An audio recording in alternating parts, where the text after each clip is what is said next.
आजानुलंबित भुजो कनकावदातो संकीर्तनकृपितरो कमलायताक्षो विश्वम्भरो द्विजवरो युगधर्मपालो वन्दे जगत्प्रियकरौ करुणावतारौ।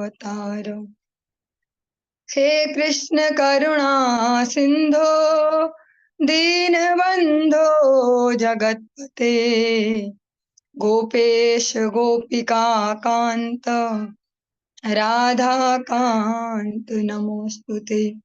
तप्त कांचन गौरांगी राधे वृंदावनेश्वरी वृषभानुसुते देवी प्रणमामि हरिप्रिये। भक्त्या विहीना अपराधलक्षये क्षिप्ताश्च कामादितरङ्गमध्ये कृपामयि त्वां शरणं प्रपन्ना वृन्दे नुमस्ते चरणारविन्दम्। जय श्री कृष्ण चैतन्य प्रभु नित्यानंद श्री अद्वैत गदाधर शिवासादि गौर भक्त वृंद। हरे कृष्ण कृष्ण कृष्ण हरे हरे हरे राम राम राम हरे हरे। सर्वप्रथम भगवान के अभिन्न प्रकाश विग्रह श्री गुरुपाद पद्म पूज्यपात्र दंडी स्वामी अष्टोत्तर सस्य श्रीमद भक्ति प्रसाद विष्णु गोस्वामी गुरुदेव महाराज की पावन श्री चरण कमलों में असंख्य कोटि दंडवत ज्ञापित करते हुए उनकी अहेतु की कृपा प्रार्थना करती हूँ। वे अपनी कृपा वर्षण करें जिससे निज कर्ताभिमान भाव को छोड़कर एकमात्र उनकी वाणी के वाहक के रूप में अपना परिचय दे सकूं।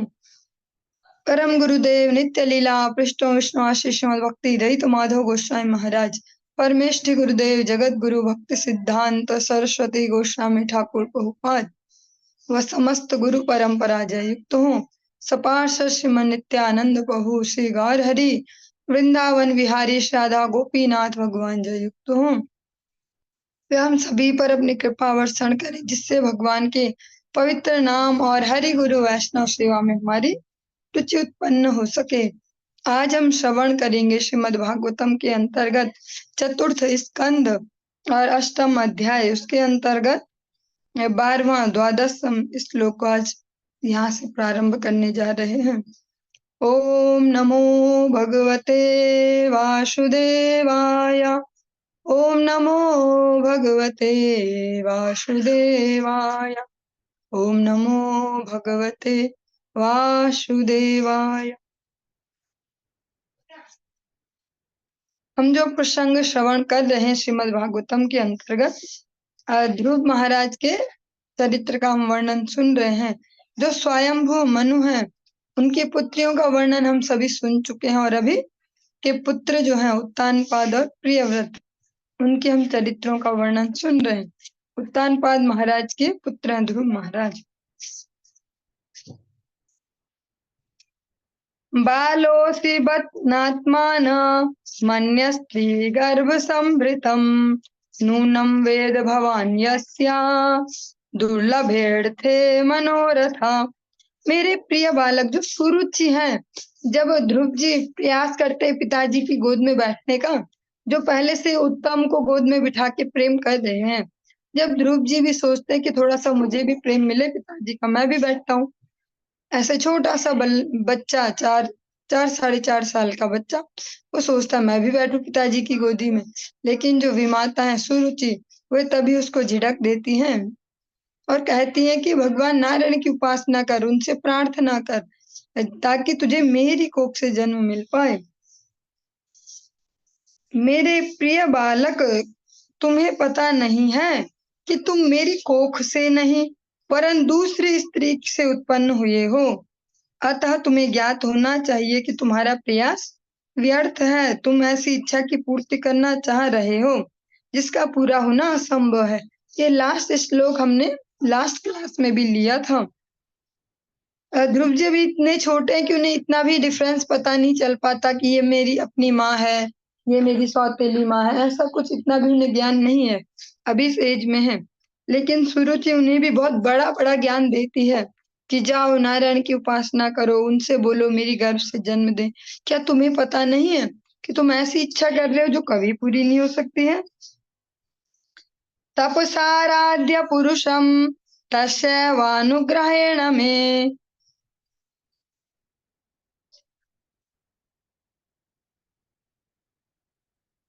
गर्भे त्वं साधयात्मानं यदि निर्पासनम। यदि तुम राज सिंहासन पर बैठना चाहते हो तो तुम्हें कठिन तपस्या करनी होगी। सर्वप्रथम तुम्हें भगवान नारायण को प्रसन्न करना होगा। जब वे तुम्हारी पूजा से प्रसन्न हो लें तो तुम्हें अगला जन्म मेरे गर्भ से लेना होगा। इस प्रकार से उनको कहती हैं। मैत्रेया उवाच मातुः सपत्न्याः स दुरुक्ति विद्धा श्वसन् रुषा दण्डहतो यथा हि हित्वा मिषन्तं पितरं सन्नवाचम् जगाम मातुः प्ररुदन सकाशम। श्री मैत्रेय मुनि आगे कहते हैं विदुर जी को, हे विदुर, जिस प्रकार से लाठी से मारा गया सर्प फुफकारता है, उसी प्रकार ध्रुव महाराज अपनी विमाता के कटु वचनों से आहत होकर अति क्रोध से तेजी से सांस लेने लगे। जब उन्होंने देखा कि उनके पिता मौन हैं और उन्होंने प्रतिवाद नहीं किया, तो उन्होंने तुरंत उस स्थान को छोड़ दिया और अपनी माता के पास गए। जिस प्रकार से हम देखते कभी गाँव में या घरों में कभी सांप आ जाए, कोई एक बार उस पर डंडी चला दे, उसके बाद जो उसकी स्थिति होती है, ऐसी स्थिति ध्रुव जी की है। अपनी माता के ऐसे कटु वचन सुन के, लेकिन वो थोड़ा सा अपेक्षा से अपने पिता की ओर देखते हैं। क्या पता पिता अभी माता को डांटे या कुछ बोले कि ऐसा क्यों कह रही हो या मुझे उठा ही ले, ऐसा कुछ देखते हैं इनका क्या रिएक्शन है। लेकिन जब पिताजी की ओर देखते हैं, देख रहे हैं कि ये साइलेंट है, चुपचाप है, मौन है, इन्होंने कोई रिएक्ट नहीं किया है, न तो अच्छा ही न बुरा है। तो उन्होंने वो जगह छोड़कर वो अपनी माता सुनीति के पास चले गए। तम निश्वसंतम स्फुरिताधरोष्ठम सुनीतिरुत्संग उदूह्य बालम निशम्य तत्पर मुखान्नितांतम सा विव्यथे यदगतितम सपत्न्या। जब ध्रुव महाराज अपनी माता के पास आए तो उनके होंठ क्रोध से कांप रहे थे।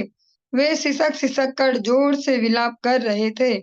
रानी सुनीति ने अपने लाडले को तुरंत गोद में उठा लिया और अंतःपुर के निवासियों ने सुरुचि के जो कटु वचन सुने थे उन सबको विस्तार से कह सुनाया।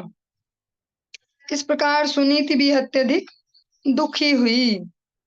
ध्रुव जी अपनी माता सुनीति के पास आए और बहुत खतरनाक भयंकर वाले क्रोध में हैं। और क्रोध में भी हम कभी कभी देखते हैं ना, अलग अलग प्रकार के रिएक्शन होते हैं। कुछ लोगों का जब क्रोध अति हो जाए तो रोने लगते हैं। ऐसे ध्रुव जी भी जोर जोर से चिल्ला रहे थे, रो रहे थे। और जो सुनीति जी, उन्होंने तुरंत उनको गोदी में भर लिया।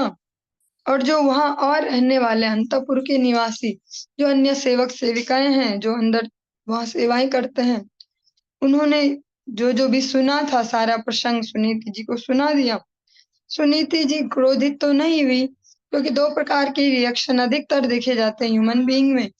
या तो क्रोध करते हैं या दुखी हो सकते हैं। कोई भी घटना पर दो प्रकार के अधिकतर मैक्सिमम रिएक्शन होते हैं, एक तो बाहर को रिएक्शन देते हैं, एक आंतरिक। तो सुनीति जी क्रोधित तो नहीं हुई, हल्ला भी नहीं किया, कुछ बोला नहीं। उसकी इतनी कैसे हिम्मत हो गई, पहले तो मैं ही आई हूँ, बड़ी मैं ही हूँ, ऐसे इसकी क्या मजाल है, ऐसा तैसा कुछ बातें नहीं बनाई। ये तो देखना चाहिए था, इतना छोटा बच्चा, इस प्रकार की कुछ बातें नहीं बनाई। बस मन में दुख हुआ।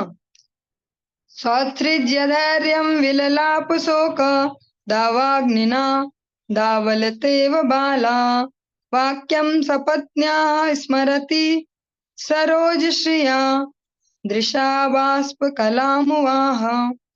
यह घटना सुनीति के लिए असह्य थी। वह मानो दावाग्नि में जल रही थी और शोक के कारण वह जली हुई पत्ती के समान हो गई और शोक करने लगी। अपनी सौतन के शब्द स्मरण होने से उनका कमल जैसा मुख, सुंदर मुख आंसुओं से भर गया और वह इस प्रकार बोली। सुनीति जी ने बाहर को रिएक्शन नहीं दी, जैसा अधिकतर लोग दे देते हैं, जो बहुत इजी भी होता है, हल्ला मचा दो या चिल्ला लो इस प्रकार से। उन्होंने ऐसा तो नहीं दिया, लेकिन मन में दुख तो है ही, तो वो दुख उन्हें वन की अग्नि जैसे ही जला रहा है। उपमा दी गई है, जली हुई पत्ती के समान हो गई।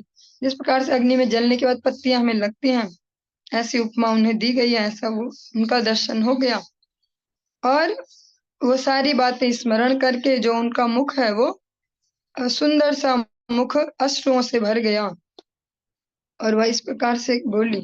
दीर्घम स्वसन्ति विजृणस्य पारम पश्यति बालकमाह बाला मामंगलम तात परेषु मस्था भुक्ते जनो यत् पर दुखदस्तद। वह भी तेजी से सांसें ले रही थी और वह इस दुखद स्थिति का कोई इलाज ठीक नहीं ढूंढ पा रही थी। अतः उसने अपने पुत्र से कहा, हे पुत्र, तुम दूसरों के अमंगल की कामना मत करो। जो भी दूसरों को कष्ट पहुंचाता वह स्वयं दुख भोगता है। और उन्होंने कोई इस प्रकार की रिएक्शन नहीं दी कि अपने भी बेटे को उकसाएं कि हाँ देखो ऐसी है ये, इसने तो मेरा जीना आराम कर रखा जब से आई है ना इस घर में, ऐसे मुझे कोई नहीं पूछता, ऐसा ऐसा ऐसा। ऐसे कोई नॉर्मल रिएक्शन नहीं दी जैसा कोई भी नॉर्मल स्त्री दे सकती थी। सामान्य स्त्रियों वाला रिएक्शन उन्होंने नहीं दिया कि समझ में भी नहीं आ रहा है कि क्या समाधान हो सकता है, लेकिन फिर भी अपने पुत्र को शिक्षा देते हुए कहती हैं कि दूसरों के लिए बुरा मत सोचो, क्योंकि तुरंत यही तो रिएक्शन आएगी कि देखो ऐसे है ये, इनका ऐसा हो जाए, वो हो जाए, ऐसा हो जाए। लेकिन उन्होंने ऐसा करने से अपने पुत्र को मना किया, आप किसी के अमंगल की कामना मत करो, क्योंकि जो भी दूसरों को कष्ट देते हैं वो वापस उनके पास आते हैं। जैसे एक खेल होता है बच्चों का, बूमरैंग उसको बोलते हैं, गोला सा ऐसे फेंकते हैं उसको, तो कहते हैं वो ऐसा ही होता है, वो वापस लौट कर आता है। जब भी हम किसी की निंदा करते हैं तो घूम फिर के वो निंदा सब जगह घूम घूम के वापस हम तक पहुंच जाती है।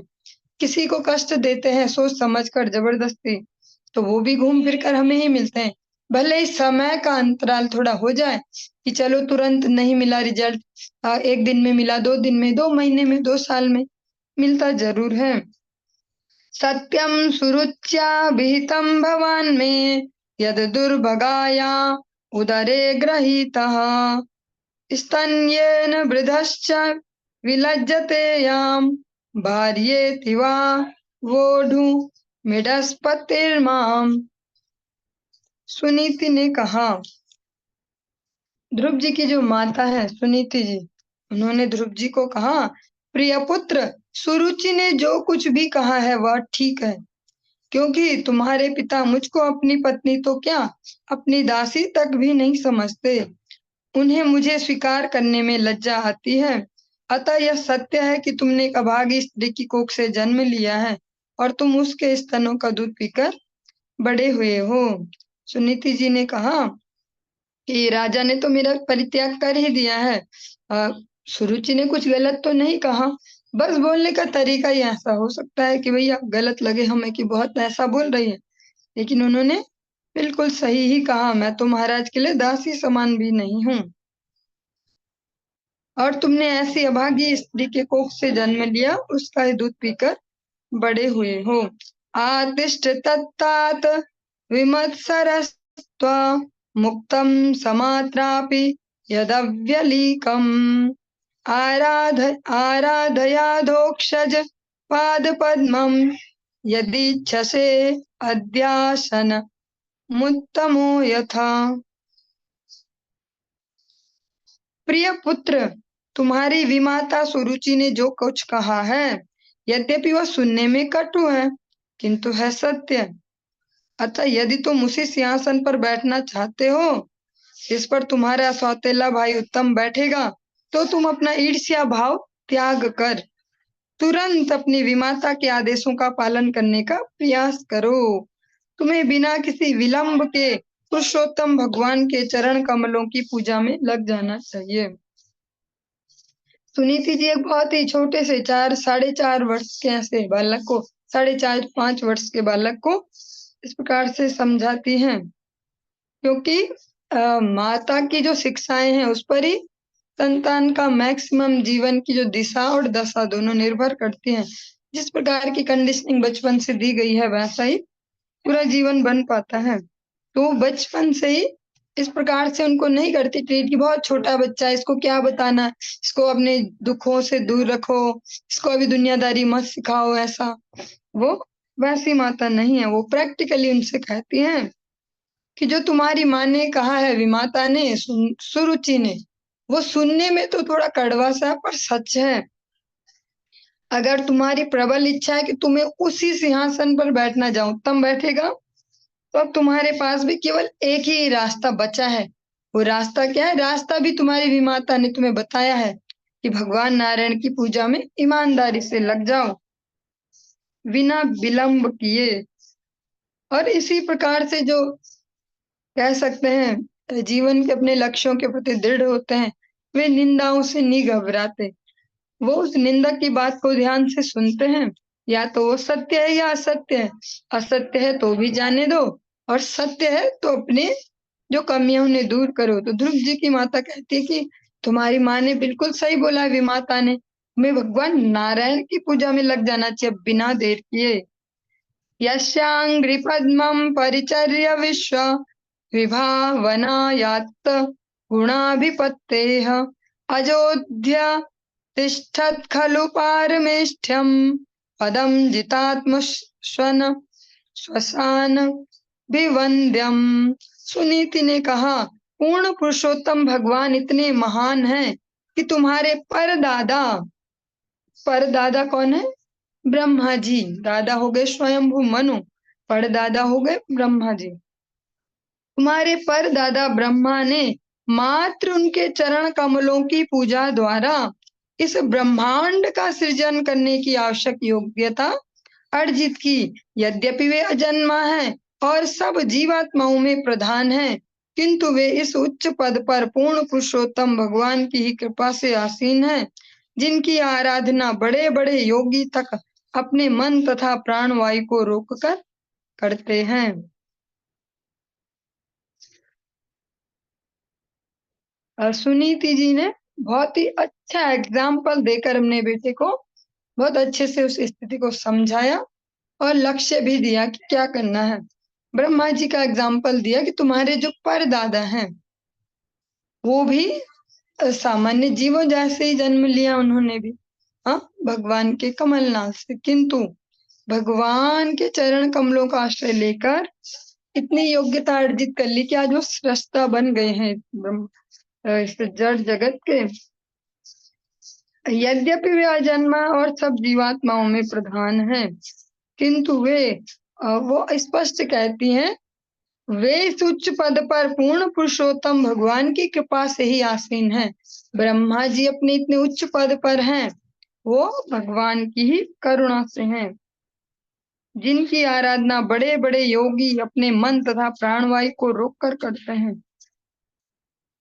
बहुत स्पष्टतः उन्होंने तपस्या के लिए अपने बेटे का माइंडसेट तैयार किया।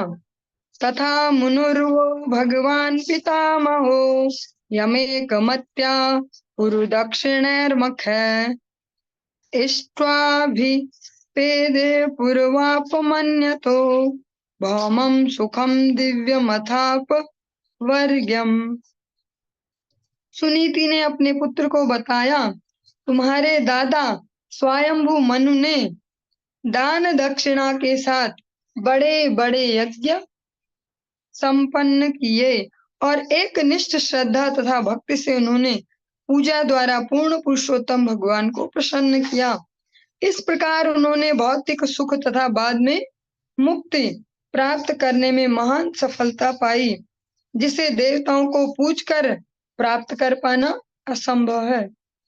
सुनीति जी ने यहाँ पे पूरे जो बोल सकते हैं डायरेक्शन है उसको चेंज कर दिया।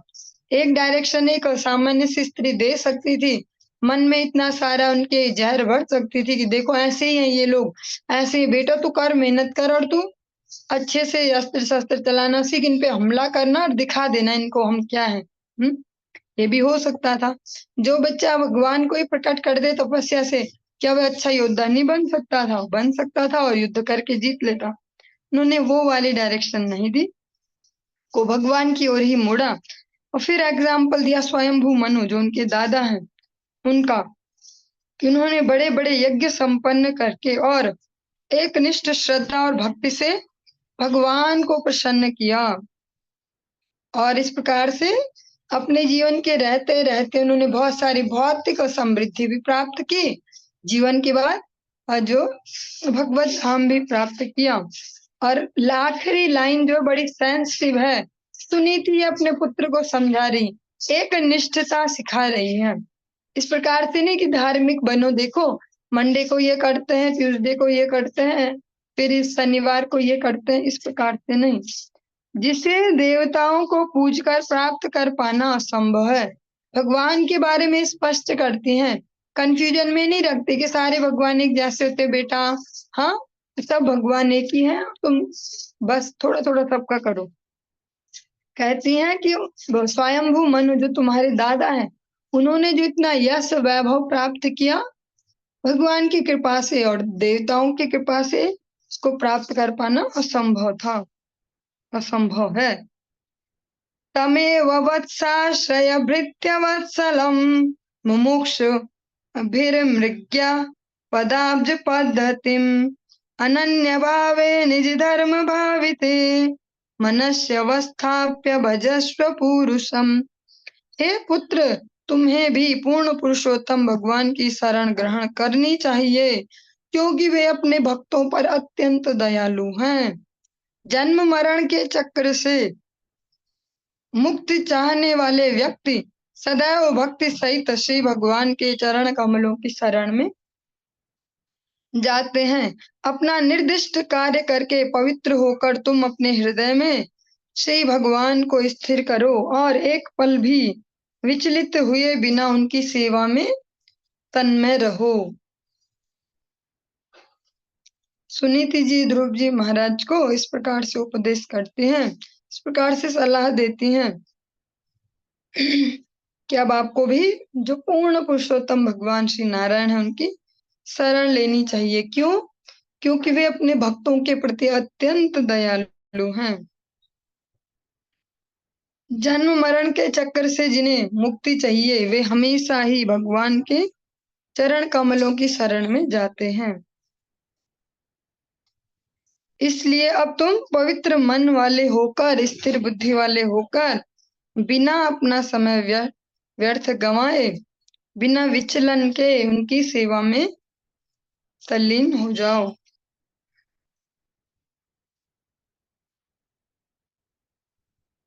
और बहुत सुंदर सा यहाँ पर एक कंक्लूजन है कि इतनी कम एज में कोई कर्म कांड की विधियों को लेकर कोई इतना शुद्धिकरण नहीं कर सकता, इतनी जल्दी उन्नति नहीं कर पाएगा। लेकिन भक्ति योग है वो बहुत ही सरल है और सटीक है। सरल है इसका मतलब ये नहीं कि वो ऐसा ही है बस रास्ता चलते कोई भी कर ले, लेकिन सटीक भी है। वो ध्रुव जी 5 साल से भी कम के थे तो उनके लिए बहुत ही सही मार्ग उनकी माँ ने दिया, शरणागति। नान्यम ततः पद्म पलाश लोच नाद दुःखच्छिदं ते मृगयामि कंचन यो मृग्यते हस्तगृहीत पद्म्या श्रिये तरंग विमृग्यमाणया। हे प्रिय ध्रुव, कमल के दलों जैसे नेत्रों वाले श्री भगवान के अतिरिक्त मुझे अन्य कोई ऐसा नहीं दिखता जो तुम्हारे दुखों को कम कर सके। ब्रह्मा जैसे अनेक देवता लक्ष्मी देवी को प्रसन्न करने हेतु लालायित रहते हैं, किंतु लक्ष्मी जी स्वयं अपने हाथ में कमल पुष्प लेकर परमेश्वर की सेवा करने हेतु सदैव तत्पर रहती है। सुनीति जी यहाँ पर स्पष्ट कर रही है अपने पुत्र को कि देवताओं की अगर हम आराधना कर रहे हैं और वो हम पर प्रसन्न हुए, जो उनका आशीर्वाद हो और जो भगवान का आशीर्वाद, वो दोनों एक जैसे नहीं होते। हे प्रिय ध्रुव, कमल के दलों जैसे नेत्रों वाले श्री भगवान के अतिरिक्त मुझे कोई ऐसा नहीं दिखता। एकमात्र वही है जो तुम्हारे दुखों को कम कर सकते हैं। ब्रह्मा जैसे अनेक देवता, यहाँ पर सीधे एग्जाम्पल लिया गया है ब्रह्मा जी का, क्योंकि भगवान के बाद द्वितीय वही ऐसी पर्सनैलिटी है जो सर्वश्रेष्ठ है। फिर बाकी देवों की जिन जिनके भी हम नाम जानते हैं, इंद्र चंद्र, उनको फिर उनकी कोई तुलना नहीं। फिर इसीलिए एक्सट्रीम एग्जाम्पल दिया गया है ब्रह्मा जी का। ब्रह्मादि भी जिनकी कृपा के लिए लालायित रहते हैं हाथ जोड़कर लक्ष्मी जी की, ऐसी लक्ष्मी जी अपने हाथ में कमल दल लेके भगवान की सेवा के लिए हमेशा तत्पर रहती हैं। वो अपने इस एक प्रकार से बोल सकते हैं अपने पुत्र को आ, उनका माइंडसेट बिल्कुल क्लियर कर रही है कि करना क्या है, और बस इस पर ही फोकस करो, भगवान नारायण की आराधना। इस श्लोक के चलते चलते यहाँ पर हम छोटा सा स्मरण करते चलते हैं हमारे जो ज्येष्ठ गुरुवर्ग, गुरुदेव के ज्येष्ठ गुरु भ्राता नित्य लीला पुरुष श्री भक्ति बल्लभ तीर्थ गोस्वामी महाराज, जो श्री चैतन्य गौड़ी मठ के इससे पूर्व आचार्य रह चुके हैं, अब भगवान की लीला में ही सेवा कर रहे हैं। और जब 84 कोस ब्रजमंडल परिक्रमा होती है तो उनके लिए एक संस्मरण भक्तों के मुख से सुना है, कभी ऐसे दर्शन तो नहीं किया, पर एक पत्रिका के माध्यम से ही पढ़ा था कि जब वो इस प्रकार से 84 कोस ब्रजमंडल यात्रा करते थे, जब वो मधुवन में पहुंचे एक बार, तो वहां पर जो हमने अभी शब्द सुना, नान्यम ततः पद्म पलास लोचनाद, पद्म पलास लोचनाद, तो इस प्रकार से जैसे बोल सकते हैं एक प्रकार का आवेश, जैसे ध्रुव जी का भाव लेके उसी प्रकार से अपनी बाह्य स्फूर्ति को भूल के कि मैं कोई महाराज हूँ, मेरे साथ इतने सारे भक्त चल रहे हैं, ये सब मुझे देखेंगे, क्या सोचेंगे, जैसे बाहर की स्फूर्ति से शून्य होकर अपनी अंतर अवस्था में बहुत जोर जोर से भगवान के लिए उन्होंने पुकारा। कहा पद्म पलाश लोचन हरि, कहा पद्म पलाश लोचन हरि। मैत्रेया उवाच एवं सज्जल्पितं मातु राकर्ण्यार्थागमं वचः संनियम्यात्मनात्मानं निश्चक्राम पितुः पुरात्। श्री मैत्रेय मुनि ने आगे कहा, ध्रुव महाराज की माता सुनीति का उपदेश वस्तुतः उनके मनोवांछित लक्ष्य को पूरा करने के निमित्त था, अतः बुद्धि तथा दृढ़ संकल्प द्वारा चित्त का समाधान करके उन्होंने अपने पिता का घर त्याग दिया। मैत्रेय मुनि विदुर जी को आगे बताते हैं कि ध्रुव जी ने अपनी माता से इस प्रकार के उपदेश ग्रहण किए, और जिन उपदेशों में क्लियर था कि आप स्थिर होकर भगवत भजन ही करना होगा, अतः बुद्धि तथा दृढ़ संकल्प द्वारा चित्त का समाधान करके अपनी बुद्धि को स्थिर करके दृढ़ संकल्पवान होके, केवल ऐसे नहीं कि इमोशंस के वेग में कि इन्होंने ऐसे बोला तो ठीक है ऐसा करता हूँ, इस प्रकार से नहीं। उनकी माता ने जो उन्हें सुंदर सुंदर उदाहरण दिए, उनके चित्त को स्थिर कराया, बुद्धि को स्थिर किया, मन शांत किया, शांत चित्त और दृढ़ संकल्पवान होकर अब उन्होंने वो पिताजी का जो महल है उसको त्याग दिया। इसका जो तात्पर्य है इसमें कुछ इस प्रकार भी दिया गया है कि जिन्हें यहाँ पर प्रहलाद महाराज का रेफरेंस दिया गया है, और ध्रुव जी का हम प्रसंग सुन ही रहे हैं। प्रहलाद जी का रेफरेंस से कहा जा रहा है कि मन की शांति चाहने वालों को ग्रस्त जीवन के समस्त कलमश से मुक्त होकर वन में जाकर श्री भगवान की शरण ग्रहण करनी चाहिए। लेकिन जो गौड़ीय वैष्णव है उनके लिए ये वन की डेफिनेशन भगवत धाम है, श्री धाम वृंदावन, जहाँ वृंदा देवी के अनुगत्य में, राधा रानी के शरण में भगवान की लीलाओं का इजीली चिंतन कर सकते हैं, श्रवण कीर्तन कर सकते हैं, और इससे जीवन की जो भी क्लेश है वो अति शीघ्रता से नष्ट होते हैं, बजाय कि हम कोई अपने आप से कुछ समाधान ढूंढे भौतिक कि ये समस्या तो ये समाधान। जब हम अपनी बुद्धि से स्वयं समाधान ढूंढने जाएंगे तो और उलझते जाएंगे, किंतु अगर शरणागति से जीवन को आगे बढ़ाएंगे तो समाधान मिलते हैं। नारदस्तदुपाकर्ण्य ज्ञात्वा तस्य चिकीर्षितम् स्पृष्ट्वा मूर्धन्यघ्ननेन पाणिना प्राह विस्मितः। श्री नारद मुनि ने यह समाचार सुना और ध्रुव महाराज के समस्त कार्यकलापों को जानकर वे चकित रह गए। वे ध्रुव महाराज के पास आए और उनके सिर को उन्होंने पुण्यवर्धक हाथ से स्पर्श करते हुए इस प्रकार बोले। एक प्रकार से देखे तो नारद जी ध्रुव जी के एक प्रकार से दादा भी हुए, जैसे स्वयंभू मनु भी ब्रह्मा जी के संतान है और नारद जी भी इस प्रकार से। जो नारद जी ने जब ये समाचार सुना, इस प्रकार का प्रसंग कि ऐसी ऐसी घटना घटी है, इसके अंतर्गत जब ध्रुव जी के संकल्प को जाना तो वे आश्चर्यचकित हो गए। अब वे ध्रुव जी के पास आए, क्योंकि जो भी कह सकते हैं ऑनेस्ट ईमानदार अगर वैष्णव हैं तो वे हमेशा अन्य भक्तों की, जो भक्ति में आगे सच में बढ़ना चाहते हैं, जो सिंसियर है, जो स्वयं भी ईमानदार है, ऐसे भक्तों की अवश्य मदद करते हैं, अपने अपने पूर्वाग्रहों से मुक्त होकर, बिना पूर्वाग्रह के। तो नारद जी ने जब इस प्रकार से सुना तो वे ध्रुव जी के पास आ गए और उनके सिर को अपने पुण्यवर्धक हाथ से स्पर्श करते इस प्रकार बोले। उनके अपने हाथ को उनके मस्तक पर देकर प्रेम से उसको सहलाते हुए इस प्रकार से उनसे बोले। इसमें बहुत सुंदर सा मैसेज भी है। कई बार कई लोग ऐसे सामान्य जनता के बीच से भी प्रश्न आते हैं कि भैया गुरु कैसे पहचाना जाए, गुरु किसको बनाया जाए, आजकल तो ऐसे ऐसे गुरु घूम रहे हैं, आजकल वैसे वैसे गुरु घूम रहे। लेकिन इसमें एक बहुत सुंदर सा मैसेज भी है ध्रुव जी के प्रसंग से। जिस लेवल के हम होंगे, जितने ईमानदार हम होंगे अपनी आध्यात्मिक उन्नति को लेके, उस प्रकार के गुरु ही हमें प्राप्त होंगे।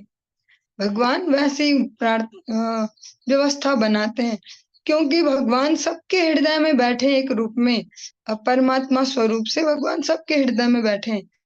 जो जिस प्रकार के जीव हैं उनके लिए वैसे ही गुरु भी भगवान ने फिट कर रखे हैं। तो हमें बस प्रयास करना अपनी ईमानदारी के लिए, बाकी भगवान स्वयं करते हैं। इस प्रकार से आज जब ध्रुव जी ईमानदारी से भगवत शरणागति के राज्य में आगे बढ़ना चाहते हैं तो गुरु ही उनके पास आ गए, उन्हें ढूंढने नहीं जाना पड़ा कि अच्छा गुरु भी बनाने होंगे, कहाँ मिलेंगे, कैसे होते होंगे गुरु। नारद जी स्वयं उनके पास आ गए। कह सकते हैं कि भगवान ने उनका दीक्षा संस्कार के लिए उनके पास भेज दिया। अहो तेजः क्षत्रियाणां मानभंगं मिष्यताम् बालोऽप्ययं हृदा धत्ते यत्समातुरः सद्वचः। अहो शक्तिशाली क्षत्रिय कितने तेज में होते हैं, वे थोड़ा सा भी मान भंग सहन नहीं कर सकते। जरा सोचो तो, यह नन्हा सा बालक है तो भी उसकी सौतेली माता के कटु वचन उसके लिए असह्य हो गए। हम जैसे नॉर्मली देखते हैं समाज में प्रकार से होड़ है कि कौन ऊंचा कौन नीचा, ब्राह्मण है ऐसे, क्षत्रिय ऐसे, वैश्य ऐसे, शूद्र ऐसे। लेकिन यहाँ पर नारद जी गुण के आधार पर भी इसको देखते हैं। जन्म के आधार पर तो है ध्रुव जी क्षत्रिय वंश में, लेकिन यहाँ पर गुण के आधार पर नारद जी कहते हैं कि देखो जो शक्तिशाली क्षत्रिय होते, जो रियली में जो क्षत्रिय हैं वो कैसे होते हैं, उनके अपना वो जो अपमान है उसको सहन नहीं कर सकते। देखो इतना छोटा सा बच्चा है, फिर भी इसकी जो सेल्फ स्टीम है, जो इसका आत्मसम्मान है, कितना वो हाई है कि बस इसको थोड़ा सा ही बोला इसकी सौतेली माँ ने और वो भी इसके लिए असहनशील हो गए। नारद उवाच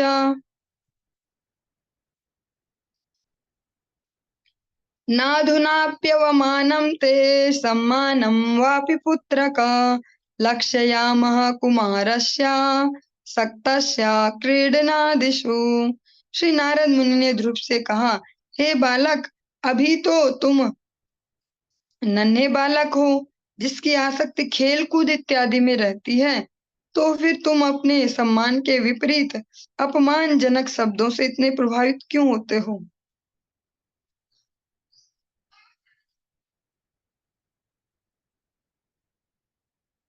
नारद जी कहते हैं कि जो ये आपकी उम्र है, अभी तो ऐसी उम्र है कि खेलों में आसक्ति होती है। बच्चों का एक ही फोकस होता है, बस हमें छोड़ दिया जाए, मैं खेलने दो, बस हमें रात दिन खेलने दो, कभी ये खेले कभी वो खेले। लेकिन ऐसे समय में भी मतलब उनमें वैसा ज्यादा नहीं होता है कुछ ईगो वाली प्रॉब्लम कि बेइज्जती हो रही, कि कहीं इज्जत हो रही है, ऐसे। लेकिन तुम इतने छोटे हो, फिर भी जो तुम्हारा अपमान हुआ, तुम्हें इतना कैसे हर्ट किया उसने? विकल्पे विद्यमानेऽपि नय सन्तोषहेतवा पुंसो मोहमृते भिन्ना यल्लोके निज कर्मभिः। हे ध्रुव, यदि तुम समझते हो कि तुम्हारे आत्म सम्मान को ठेस पहुंची है, तो भी तुम्हें असंतुष्ट होने का कोई कारण नहीं है। इस प्रकार का असंतोष माया का ही अन्य लक्षण है। प्रत्येक जीवात्मा अपने पूर्व कर्मों के अनुसार नियंत्रित होता है, अतः सुख तथा तथा दुख भोगने हेतु नाना प्रकार के जीवन होते हैं। और नारद जी उनको चेकिंग चल रही है, उनकी चेकआउट कर रहे हैं कि कितना दृढ़ है ये बच्चा। कहते हैं कि अगर तुम्हें लग रहा है ना तुम्हारे आत्म सम्मान को ठेस पहुंची है, कई बार हम कहते हैं ना कि नहीं, भैया आत्म सम्मान भी तो होता है, सेल्फ रिस्पेक्ट भी तो होती है। नारद जी कहते हैं ये कोई आत्म सम्मान को ठेस पहुंचने वाली बात नहीं है। ये तो हमारे पूर्व पूर्व संचित जो संस्कार हैं उसके फलस्वरूप भी ऐसा होता है। ये भी माया का एक लक्षण है, मायाग्रस्त होने का एक लक्षण है। जो तुम्हें इतना बुरा लगा, तुम्हें बेइज्जती सी लग रही है, क्योंकि यहाँ पर जो हम सब ने पहले से संचित कर्म है, उनके हिसाब से हमें सुख और दुख महसूस होता है। परितुष्ये ततस्तात तावान् मात्रेण पुरुषः दैवोपसादितं यावदीक्षेश्वर गतिं बुधः। श्री भगवान की गति बड़ी विचित्र है। बुद्धिमान मनुष्य को चाहिए कि वह इस गति को स्वीकार करे और अनुकूल या प्रतिकूल जो कुछ भी श्री भगवान की इच्छा से सम्मुख आए उससे संतुष्ट रहे। नारद जी ध्रुव जी को कन्विंस करना चाहते हैं अभी कि ये छोड़े इस पथ को। हाँ, देखते हैं कितना दृढ़ है कि नहीं है। नारद जी कहते हैं कि भगवान की गति बड़ी विचित्र है और जो बुद्धिमान होते हैं वो इसको स्वीकार करते हैं, चाहे अनुकूलता आए चाहे प्रतिकूलता आए। जो कुछ भी भगवान की इच्छा से हमारे सम्मुख आए हम उससे संतुष्ट रहें। अथ मात्रोपदिष्टेन योगेनावरुरुत्ससे यत् प्रसादं स वै पुंसां दुराराध्यो मतो मम। अब तुमने अपनी माता के उपदेश से श्री भगवान की कृपा प्राप्त करने हेतु ध्यान की योग विधि पालन करने का निश्चय किया है, किंतु मेरे विचार से ऐसी तपस्या सामान्य मनुष्य के लिए संभव नहीं है। पूर्ण पुरुषोत्तम भगवान को प्रसन्न कर पाना अत्यंत कठिन है। नारद जी ध्रुव जी के संकल्प की परीक्षा ले रहे हैं, अतः उन्हें डरा रहे हैं कि भैया ये तो सबके बस की बात नहीं है।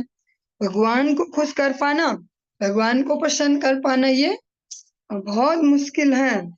मुनयः पदवीं यस्य न्यसंगेनो रुजन्मभिः न विदुर्मृगयन्तोऽपि तीव्र योग समाधिना।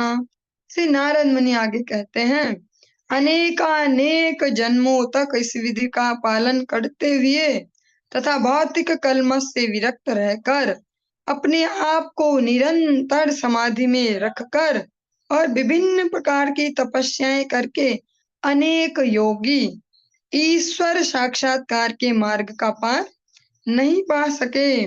नारद जी उन्हें कुछ इतिहास बता रहे हैं।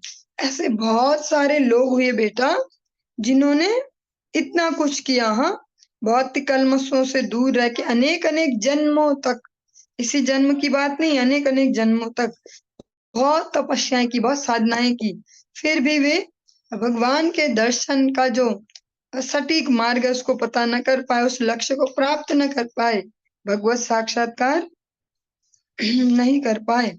अतो निवर्ततामेषा निर्बन्धस्तव निष्फला यतिष्यति भवान काले श्रेयसाम समुपस्थिते। इसलिए हे बालक, तुम्हें इसके लिए प्रयत्न नहीं करना चाहिए। इसमें सफलता नहीं मिलने वाली। अच्छा यही होगा कि तुम घर वापस चले जाओ। जब तुम बड़े हो जाओगे तब ईश्वर की कृपा से तुम्हें इन योग कर्मों के लिए अवसर मिलेगा। उस समय तुम यह कार्य पूरा करना। और जिस प्रकार से नॉर्मली भी हम सब यही तो कहते हैं छोटे बच्चों को, अरे आप अभी से लग गए बेटा ये, अरे देखो इतने छोटे छोटे बच्चों को कंठी पहना दी, इनको तो खाने पीने की उम्र है, दुकानों में खड़े रहने की उम्र है, पैसे लेके ये चीज दे दो अंकल, ये चीज दे दो, ऐसे में इनको कंठी पहना दी। इस प्रकार से जो कहा जाता है, नारद जी भी कुछ ऐसा ही प्रयास कर रहे हैं कि देखते हैं कितना दृढ़ है ये। बोलते हैं आप तो बहुत छोटे हो ना, अभी घर जाओ, और जब बड़े हो जाओगे अभी तो कुछ फायदा नहीं होगा, आप करने भी जाओगे ये, क्योंकि बहुत छोटे हो, आपको पता नहीं कैसे कैसे प्रोसेस है। बहुत महान महान योगी भी नहीं कर पाए इसको। हाँ, जब तुम बड़े हो जाओगे तो भगवान की दया से ना फिर मौका मिलेगा। तब तुम तो बड़े हो चुके होगे, फिर आराम से इसको कर पाओगे।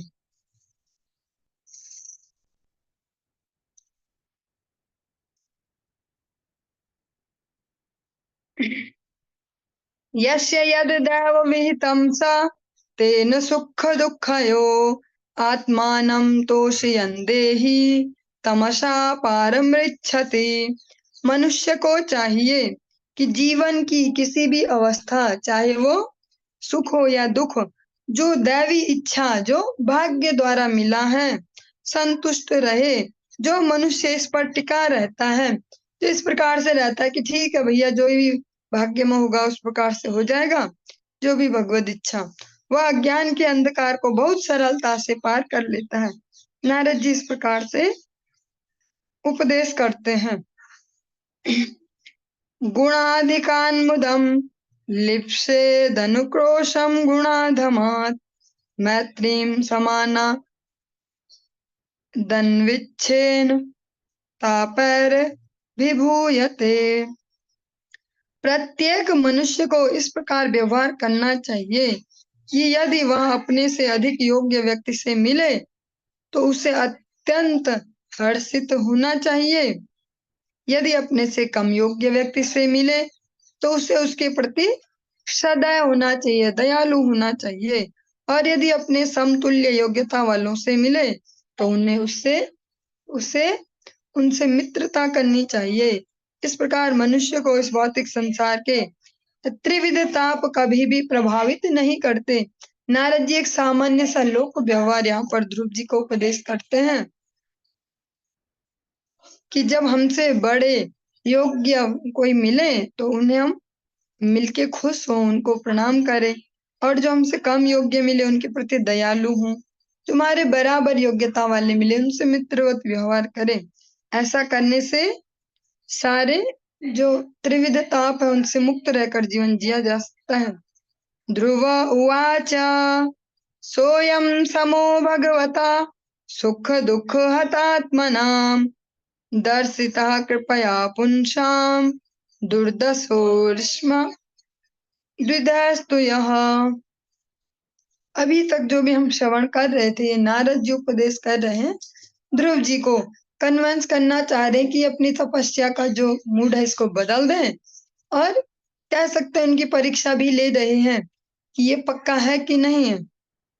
ध्रुव जी अब रिप्लाई करते हैं। अब ध्रुव जी की बारी आ गई। ध्रुव जी कहते हैं, हे नारद जी, मन की शांति प्राप्त करने हेतु आपने कृपा पूर्वक जो भी कहा है वह ऐसे पुरुष के लिए निश्चित ही अत्यंत शिक्षाप्रद है जिसका हृदय सुख तथा दुख की भौतिक परिस्थितियों से चलायमान है।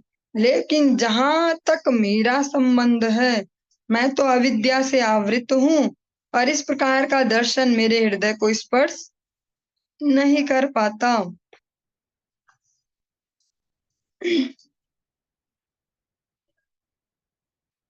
ध्रुव जी कहते हैं कि जो भी आप उपदेश कर रहे हो ना, वो बहुत बढ़िया है, लेकिन उनके लिए जिनका हृदय सुख और दुख की भौतिक परिस्थितियों से चलायमान है, और मेरा हृदय अविद्या से आवृत है, अतः जो आप उपदेश कर रहे हो मेरे हृदय तक नहीं पहुंच पा रही है, वहां तक स्पर्श नहीं हो पा रहा है। अथापि मे अविनीतस्या शात्रम घोरमुपेयुषा सुरुच्या दुर्वचो बाणेर्न भिन्ने शयते हृदय। हे भगवान, मैं आपके उपदेशों को न मानने की धृष्टता कर रहा हूँ। हरि बोल।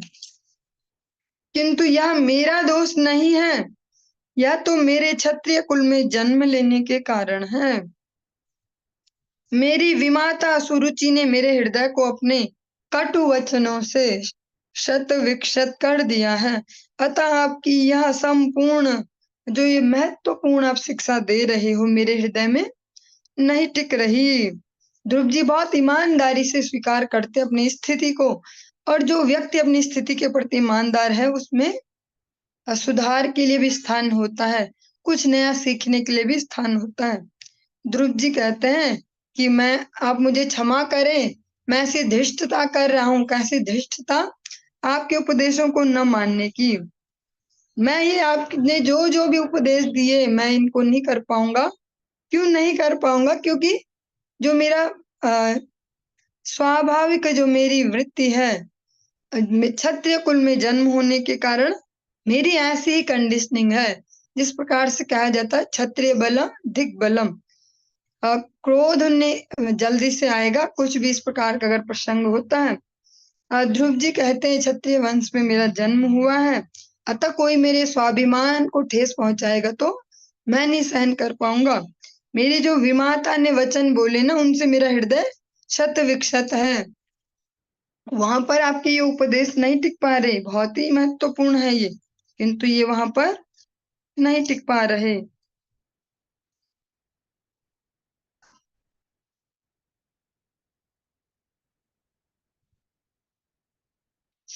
पदम त्रिभुवनोत्कृष्टम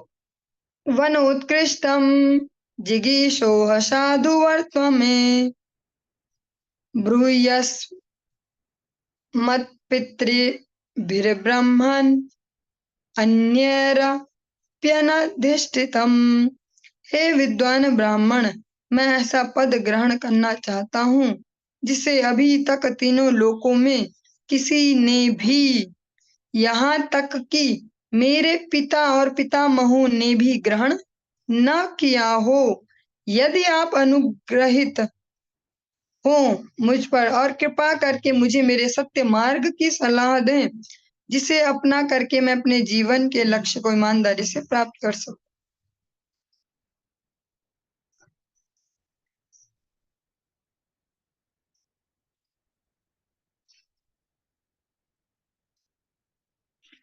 ध्रुव जी ने क्लियर किया नारद जी को जो उनके मन में चल रहा है। वे कहते हैं, विद्वान ब्राह्मण,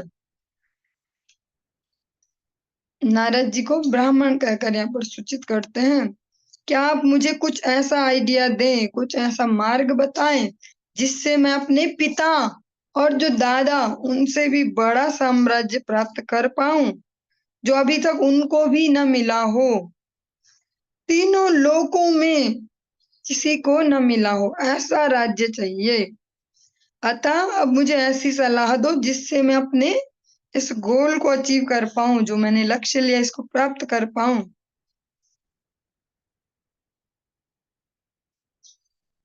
नूनं भवान् भगवतो यो अंगजः परमेष्ठिनः वितुदन्नेतते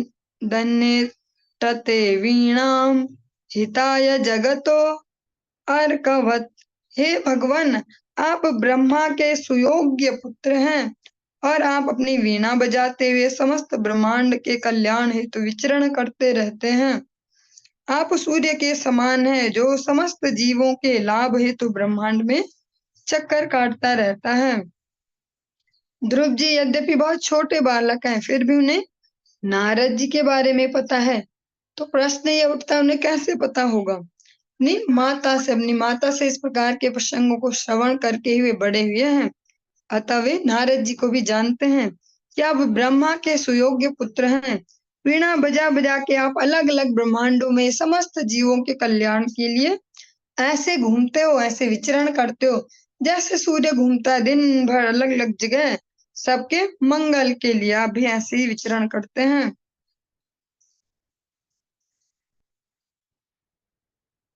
मैत्रेया उवाच इत्युदाहृतमार्कण्य माकर्ण्य भगवान् नारदस्तदा प्रीतः प्रत्याह तं बालम् सद्वाक्यमनुकंपया।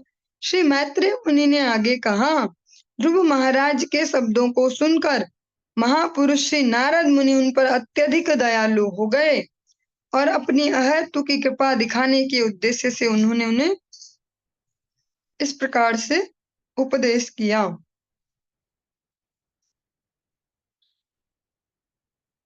नारद उवाच जनन्याभीतः पन्था स वै निःश्रेय सस्यते भगवान् वासुदेवस्तं भजतं प्रवणात्मना।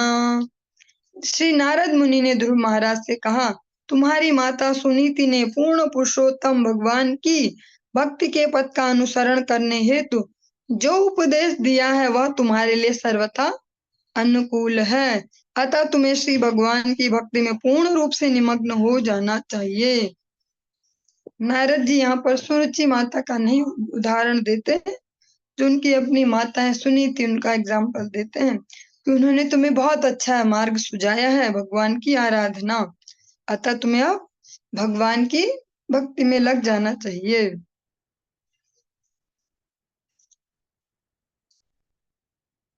धर्मार्थ काम मोक्षाख्यम या इच्छेच्छ श्रेयात्मनः एकम येव हरेस्तत्र कारणम पाद सेवनम। जो व्यक्ति धर्म अर्थ काम तथा मोक्ष इन चार पुरुषार्थों की कामना करता है उसे चाहिए कि वह पूर्ण पुरुषोत्तम भगवान की भक्ति में अपने आप को लगाए, क्योंकि उनके चरण कमलों की पूजा से इन सब की पूर्ति होती है।